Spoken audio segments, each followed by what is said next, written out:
Morgan Freeman was sitting on his porch in Los Angeles, watching the sky painted orange by the sunset. He was 87 years old, and although his career had been filled with applause and recognition, he now lived in quiet contemplation. His thoughts drifted among memories of the civil rights struggle in the United States, the fiery speeches of Malcolm X, and the serene words of Mandela. It was as if every line of those chapters in humanity had left indelible marks on his soul. It was during this moment of reflection that he decided to write something he had never imagined. A letter, not to a producer or a close friend, but to a young African leader whose name echoed in international news, Ibrahim Traoré, president of Burkina Faso. Freeman knew little about Traoré, but he admired his courage in confronting oppressive systems. He knew they shared something invisible yet powerful, the loneliness of those who defy giants. The letter was handwritten in firm and elegant script. In it, Freeman recalled his own battles against structural racism, spoke about the importance of leaders like Thomas Sankara and Nelson Mandela, and offered advice that seemed to spring from ancestral wisdom. He ended with a phrase that sounded like a mantra: "Do not fear isolation, for the brightest stars are seen best in darkness." The sealed envelope was delivered by an African-American diplomat during a discreet visit to Ouagadougou. No one except the recipient would ever know of this silent exchange. However, the letter carried something greater than words. It was a bridge between generations, continents, and struggles. The diplomat, upon delivering the letter, sensed the symbolic weight of the gesture and handled it with reverence. Meanwhile, in Burkina Faso, Ibrahim Traoré was waking up to another day of difficult decisions. His country faced external pressures and internal crises, but he kept his gaze fixed on the horizon. When he received the letter, he hesitated before opening it. Something about the weight of the paper seemed to suggest it would change something within him. He felt curiosity mixed with apprehension.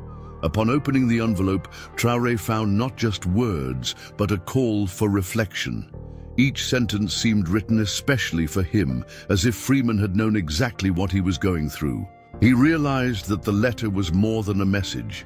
It was a connection between two worlds. He decided to keep it close, rereading it whenever he needed strength. In the days that followed, Traoré began to rethink his strategies. He realized that although it was easy to feel isolated by criticism and pressure, something far more important was at stake: the hope of a better future for his people. Freeman's letter reminded him that leadership was not only about making decisions, but also about inspiring others to believe. He started seeing his position not as a burden, but as an opportunity. During a meeting with close advisors, Traoré surprised everyone by wearing a pin featuring Nelson Mandela's face during a public address. It was a small gesture, yet symbolic. He briefly explained that the pin represented something personal, a tribute to all the voices that had fought against injustice. Few knew it was actually a silent response to Freeman's letter. Freeman, meanwhile, continued his peaceful routine in Los Angeles. He did not expect a formal reply, but he felt that his message had fulfilled its purpose. To him, the fight against oppression was universal, and any gesture, no matter how small, could create ripples capable of crossing oceans. He began thinking about how his letter might inspire other leaders around the world. Traoré, on the other hand, felt more connected to the world than ever. He realized that despite being physically distant from figures like Freeman, they shared a common struggle. That was when he decided to do something unexpected: send an official invitation to the actor to visit Burkina Faso. He wanted to express his gratitude genuinely and build a bridge between cultures. The invitation was carefully worded, expressing Traoré's admiration for Freeman and emphasizing that his presence would be a unique opportunity to unite voices of the African diaspora.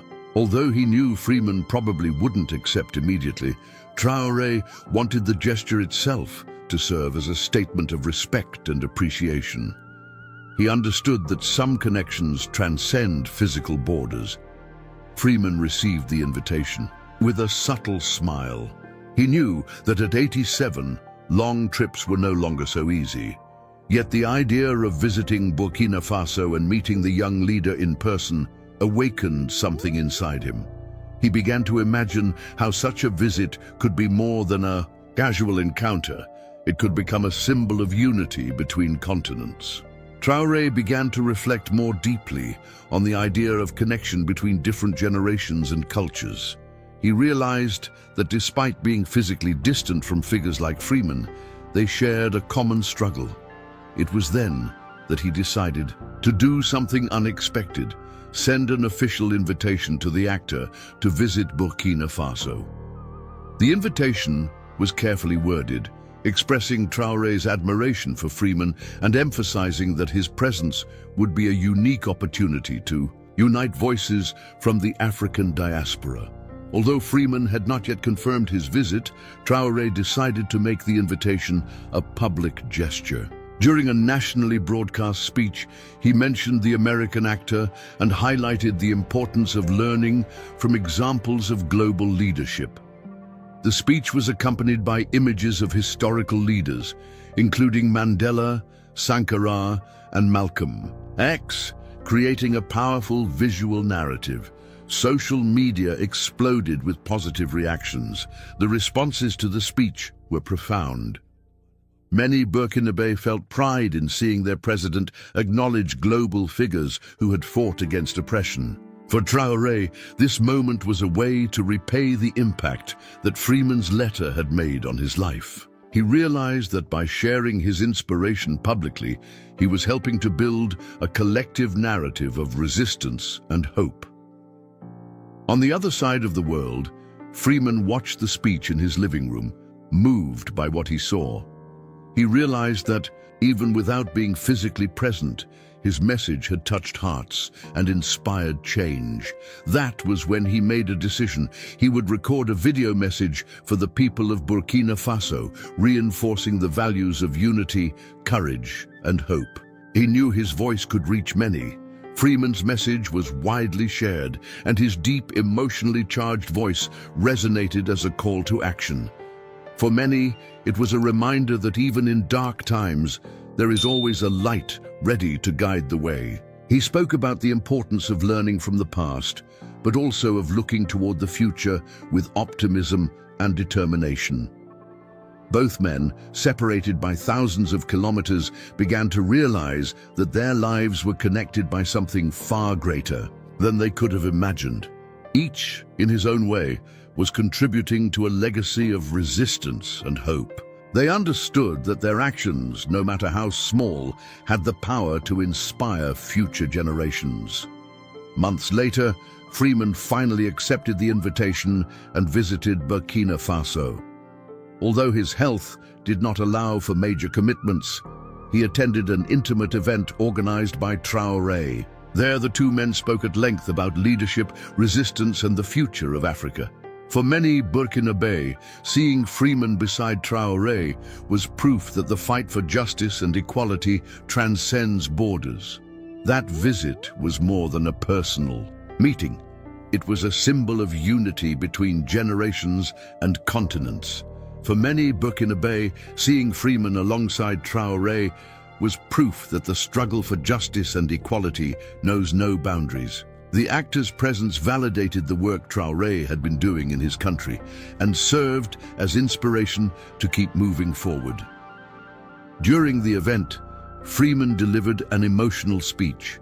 He spoke about the importance of learning from the past, but also of looking to the future with optimism and determination. He emphasized that, despite difficulties, there is always a light at the end of the tunnel. His words were met with warm applause and tears of emotion. For his part, Traoré expressed his gratitude to Freeman. He said the letter had been a beacon. During moments of darkness, and that the actor's presence in Burkina Faso was proof that human connections can overcome any distance. He promised to continue fighting for a better future for his people, inspired by Freeman's words. Freeman's visit generated global resonance. Film productions began exploring the story of the letter and the visit, creating documentaries and movies that portrayed the strength of a voice that crosses oceans. It was more than just a story about a letter. It was about the meeting between a past that resisted and a present that dares. For Freeman, the visit was a transformative experience. He realized that even in old age, he could still inspire others to keep fighting for justice and equality. He felt rejuvenated by the impact of his words. Both men, each in their own way, had learned a powerful truth. The strength of a single voice can cross oceans and touch lives. As the months passed, both Traoré and Freeman realized that their exchange had transcended the personal level. They had created a symbolic link between two generations, two continents, and two struggles that seemed distinct but were deeply connected. For Traoré, the letter was a reminder that leadership is not only about making strategic decisions or facing political adversaries, it's also about listening to the voices of the past and learning from those who came before. Freeman, in turn, felt rejuvenated by seeing the impact of his words. He realized that even in old age, he could still inspire others to continue fighting for justice and equality. His memories of the civil rights struggle in the United States, the marches led by Martin Luther King Jr., the stories of Mandela, gained new meaning when shared with someone so geographically distant yet spiritually close. Both men, each in their own way, had come to understand that the power of a single voice can cross oceans and touch lives. The pin bearing Nelson Mandela's face continued to be worn by Traoré at public events, becoming a symbol of his journey. He understood that, like Mandela, he needed to be strong, resilient, and compassionate, and above all, he needed to remember that the brightest stars are seen best in darkness. The pin became an icon for the people of Burkina Faso, representing resistance against oppressive systems and the pursuit of a better future. Their story became a global inspiration. Film productions began exploring the theme of the letter and the visit, creating documentaries and movies that depicted the strength of a voice that crosses oceans. It was more than just a story about a letter. It was about the meeting between a past that resisted and a present that dares. Journalists and historians started analyzing this connection as an example of how leaders can inspire one another, regardless of their origins. For many, the most important lesson was that human connections are universal. It doesn't matter where you're from or who you are. Your words and actions can inspire others to keep fighting for a better world. It was a message of hope, resilience, and unity. Traoré began incorporating this narrative into his international speeches, emphasizing that Africa is not isolated, but rather part of a global movement of transformation. Both men, each in their own way, had learned that the strength of a single voice can cross oceans and touch lives. They knew that their actions, no matter how small, had the power to inspire future generations. It was a lesson they would carry forever. Traoré vowed to keep fighting for a better future for his people, while Freeman felt that his life's mission had been renewed. Together, they demonstrated that the legacy of resistance is eternal. Months after Freeman's visit, Burkina Faso began experiencing subtle but significant changes. Inspired by his conversations with the actor, Traoré intensified his efforts to unite different segments of society around a shared vision, building a fairer and more inclusive country. He launched educational programs based on the stories of leaders such as Thomas Sankara and Nelson Mandela, emphasizing the importance of learning from the past to shape the future. That visit was more than a personal encounter. It was a symbol of unity between generations and continents. For many Burkinabe, seeing Freeman beside Traoré was proof that the fight for justice and equality transcends borders. The actor's presence validated the work Traoré had been doing in his country and served as inspiration to keep moving forward. Images of that event were widely shared, and many young people began to see Traoré as a model of visionary leadership. During the event, Freeman delivered an emotional speech. He spoke about the importance of learning from the past, but also of looking toward the future with optimism and determination. He emphasized that, despite difficulties, there is always light at the end of the tunnel. His words were met with warm applause and tears of emotion. Many in attendance said those words touched something deep within them, awakening a sense of purpose and hope. Traoré, in turn, expressed his gratitude to Freeman. He said the letter had been a beacon during moments of darkness, and that the actor's presence in Burkina Faso was proof that human connections can overcome any distance. He promised to continue striving for a better future for his people. Inspired by Freeman's words, in a symbolic gesture, he planted a tree in the presidential garden, naming it the Tree of Hope in honor of the actor's visit. Freeman's visit sparked global resonance. Film productions began exploring the theme of the letter and the visit, creating documentaries and films that portrayed the strength of a voice that crosses oceans. It was more than just a story about a letter. It was about the meeting between a past that resisted and a present that dares. An African-American filmmaker decided to create a feature film about the exchange, titled The Brightest Stars, which became an international success. As Freeman said in his final message to the people of Burkina Faso, "The future does not belong to those who fear the darkness, but to those who find ways to illuminate it." And so the story of Morgan Freeman and Ibrahim Traoré continued to inspire generations, reminding us that even on the darkest nights, the stars always shine.